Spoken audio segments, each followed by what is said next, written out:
Au Burundi maintenant, je vous le disais, ce sont deux obus de mortier qui sont tombés ce matin près du quartier de Bwiza, Bujumbura. Des obus tirés selon un responsable municipal depuis le quartier voisin de Djabé. Deux femmes ont été touchées, dont une grièvement à la jambe et a eu la jambe arrachée. La capitale burundaise a également été le théâtre de l'explosion de 3 grenades dans laquelle 3 policiers auraient été touchés. Les forces de l'ordre ont été déployées à la recherche des responsables de ces attaques qui ont créé un début de vent de panique dans la capitale burundaise. Pour parler du Burundi, nous sommes en ligne avec quelqu'un qui connaît bien le dossier, qui est également un fin connaisseur de la sous-région. Il s'agit de Patrick Beko. Bonsoir Patrick Beko. Bonsoir. Alors, pour les téléspectateurs qui nous suivent, vous êtes chercheur et auteur des livres, et notamment du livre Guerre secrète en Afrique centrale. Merci d'être avec nous en direct du Canada. Alors, dans ce conflit, dont les pourparlers sont censés reprendre à Arusha, en Tanzanie, Pierre Nkurunziza apparaît finalement assez isolé. Pourtant, un peu seul contre tous, le Burundi accuse depuis le 22 décembre le Rwanda d'être impliqué dans la déstabilisation du pays et notamment ce coup d'État raté du 13 mai dernier. Alors pour vous, les critiques des autorités burundaises ne doivent pas finalement être complètement ignorées? Non, pas du tout. Il faut d'abord contextualiser. Vous savez, il y a eu au départ une divergence d'interprétation de la nouvelle constitution au niveau des mandats que devait faire le président Nkurunziza.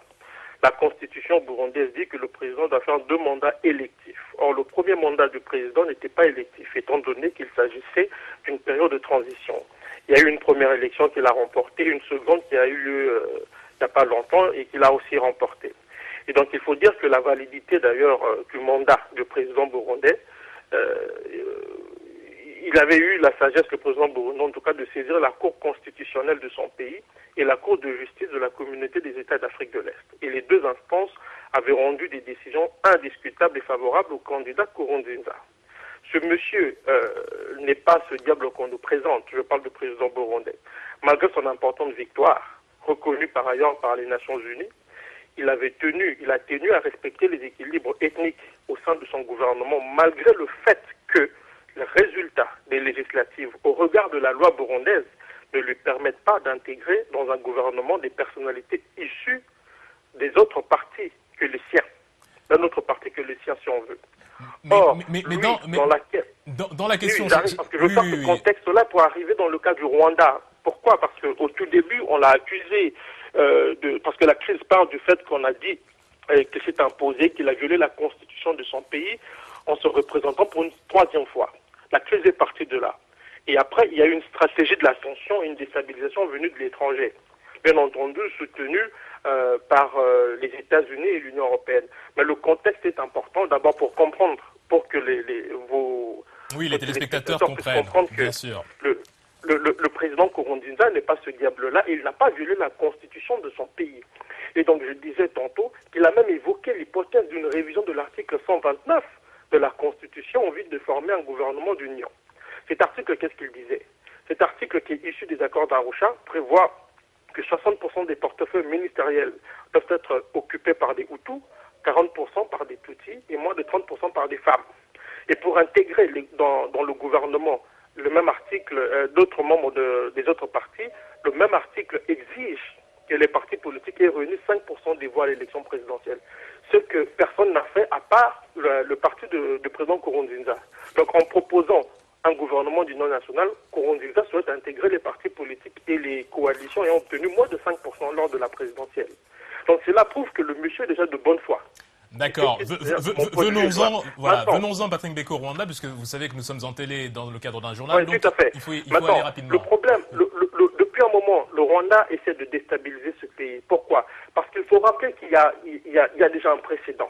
En 1993, l'actuel président du Rwanda, Paul Kagame, il était à l'époque le chef de la rébellion Tutsi et qui combattait le gouvernement Hutu, le président Habyarimana au Rwanda, avait participé à la déstabilisation des institutions burundaises.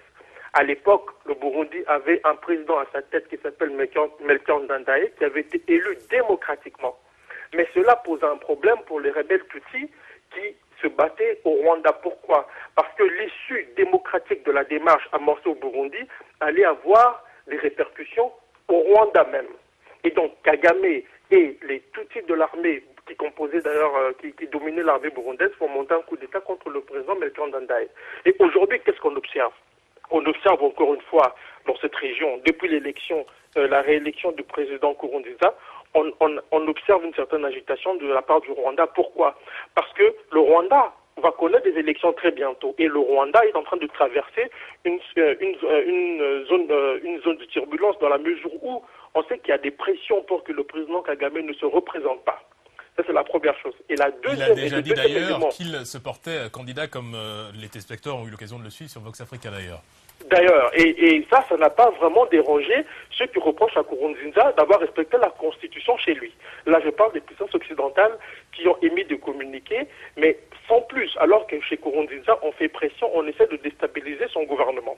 Et aujourd'hui, le Kagame, qu'est-ce qu'il fait? Il s'appuie sur un parti au Burundi qui s'appelle l'UPRONA, l'Union pour le progrès national, le parti nationaliste du Burundi, à majorité Tutsi. Ce parti-là a joué un rôle déterminant dans la déstabilisation des institutions burundaises dans les années 90.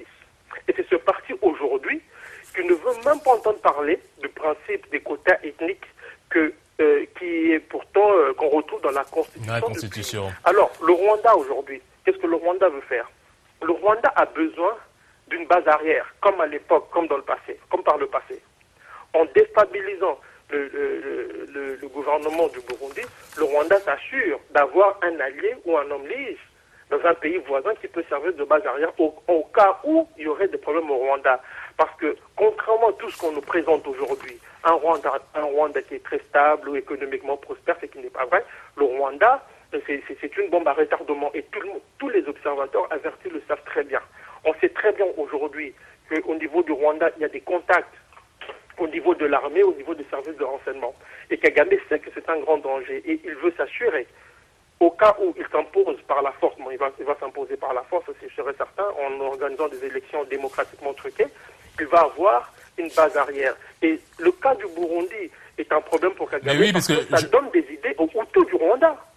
Ça donne des idées aux Hutus du Rwanda comme dans les années 90. Alors Patrick Mbeko, je vais vous demander là pour cette dernière question d'essayer d'aller assez vite. On parle de ces pourparlers qui doivent être placés sous la médiation du président ougandais Yoweri Museveni, un président finalement qui avait déjà été aidé à l'époque par le même Paul Kagame pour prendre le pouvoir. Est-ce que finalement une médiation supervisée par Yoweri Museveni est quelque chose d'assez anodin? Mais moi, je pense que les Burundais doivent s'en méfier parce que l'Ouganda, il y a quand même un précédent aussi dans ce cas-là.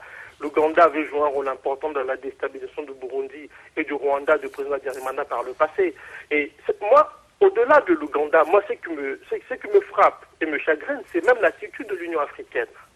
L'Union africaine semble agir pour le compte des intérêts étrangers, notamment des ordres doivent venir peut-être de l'Occident. Et je tiens à rappeler ici que l'Union africaine n'avait pas délégué des gens lors de l'investiture du président burundais. Pourquoi? Alors que les puissances occidentales, même si elles avaient boycotté ces élections, avaient délégué leurs ambassades. Donc cela prouve encore une fois que les dirigeants africains qui participent en tout cas à la médiation entre les parties en conflit en tout cas obtiennent des ordres qui viennent de l'étranger, qui viennent de très loin. Et dans ce cas, je crois que quelqu'un comme Museveni n'est pas quelqu'un à qui on peut accorder du crédit. Eh bien, écoutez, merci en tout cas Patrick Mbeko pour ces précisions, ces explications. Je rappelle aux téléspectateurs qui nous suivent que vous êtes chercheur et auteur notamment du livre Guerre secrète en Afrique centrale. Merci à vous d'avoir été en direct ce soir sur Vox Africa depuis le Canada. Et puis, pardonnez-nous, effectivement, c'est vrai que nous sommes dans le cadre d'un journal télévisé. C'est pour ça que les choses doivent aller assez vite. Merci en tout cas de votre patience. Au plaisir.